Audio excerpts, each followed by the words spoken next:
Hello everyone, नमस्ते। आज चाहिँ हामी सोइलको प्र्याक्टिकल गर्दैछौँ। टपिक चाहिँ determination of infiltration rate of soil by using of double ring infiltrometer. योबाट कस्तो हुने रहेछ भने चाहिँ infiltrometer using to measure infiltrate rate of soil because it provide more accuracy and reliable result by reducing lateral water movement.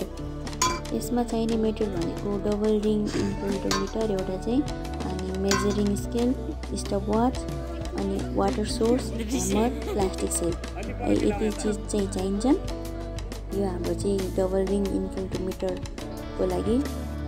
Double ring इन्फिल्ट्रोमिटरबाट चाहिँ हामीले physical condition छ भन्ने कुरो थाहा पाउँछौँ सोइलको, अनि पानी परेको बेला, इरिगेसन दिएको बेला यसले चाहिँ कसरी रेस्पोन्स गर्छ माटोले, त्यसको बारेमा थाहा पाउँछौँ। अनि फ्लोड रिस्क अनि अर्बन प्लानिङ, जस्तै रोड एन्ड बिल्डिङ कन्स्ट्रक्ट बनाउँदाखेरि कस्तो प्रोपर ड्रेनेज हुन्छ कि हुन्न, कस्तो छ पनि थाहा पाउँछौँ। अर्को कुरो soil erosion and drainage condition कस्तो छ त्यो थाहा पाउँछौँ। प्रिभेन्टिङ सोइल इरोजन, यसमा चाहिँ हाई इन्फिल्ट्रेट रेट भयो भनेपछि स्यान्डी सोइल रहेछ भन्ने बुझिन्छ यसमा, किनकि ड्रेन क्विकली हुन्छ।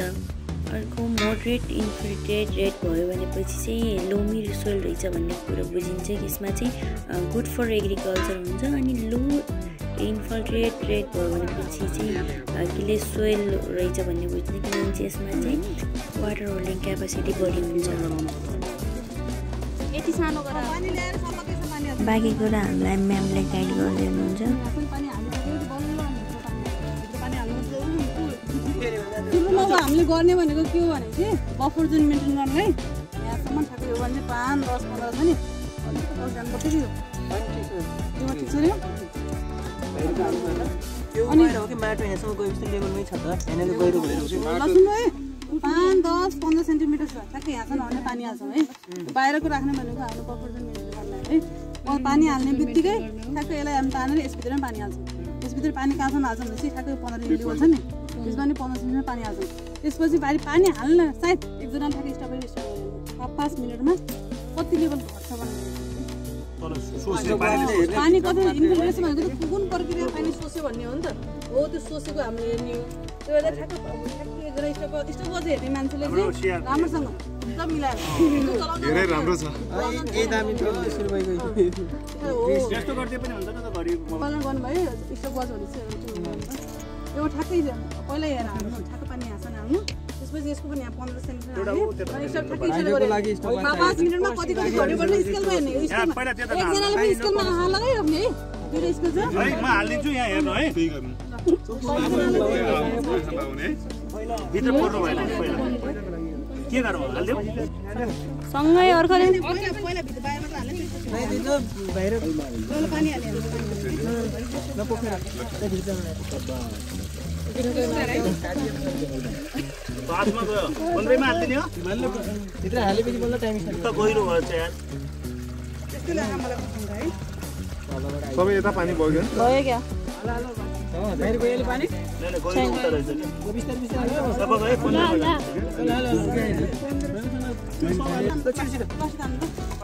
ल्याउ हाल्दै त्यसले राम्रोसँग ल्याउनु है। अब सर्नको पानी भित्र हाल्नु है। भित्र हाल्नु त्यहाँ भन्नु है कहाँ भन्नु भनेर गरिहाल्नु इसा गरिहाल्नु 15 भन्नु त्यहाँ अलिकति हाल्नु भयो। खै हाल्नु हाल्नु मजा हाल्नु माथिको हो त 15 त रनिङ गरिसक्यो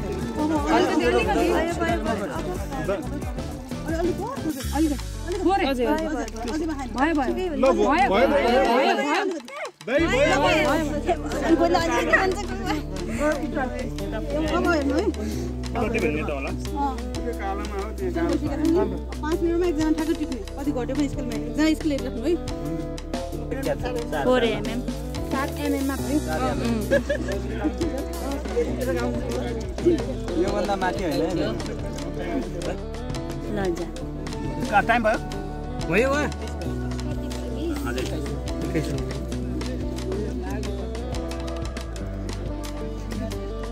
तेरा थियो उले राखेको छ भन्नाले यो र त्यो सिमलाई कि यहाँनिर यो डेटा र 15 भनेको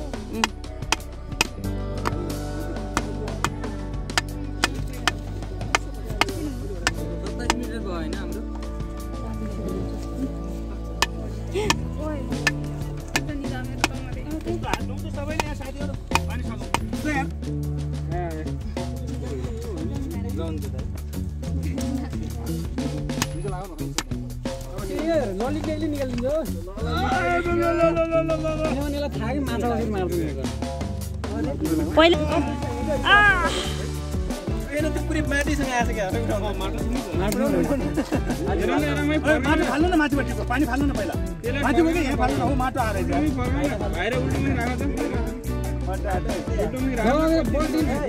बोल्टिङ चिज निकालौँ न त्यसलाई माटो झिकझिक नगर्नु न दाइ 15 तलतिर बस्तीको भिडिएको छैन तलतिर फर्काउनु पानी भिजेको बाहिर फर्काइदिउँ न यो प्लास्टिक पनि खाएर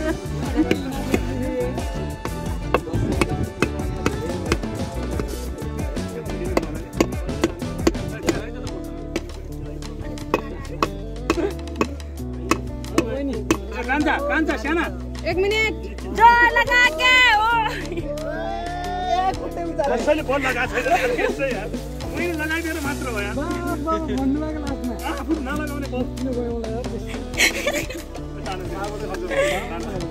तानो यो तानो पखालौ यो पखालौ ल बाहिर ल्याऊ पखालौ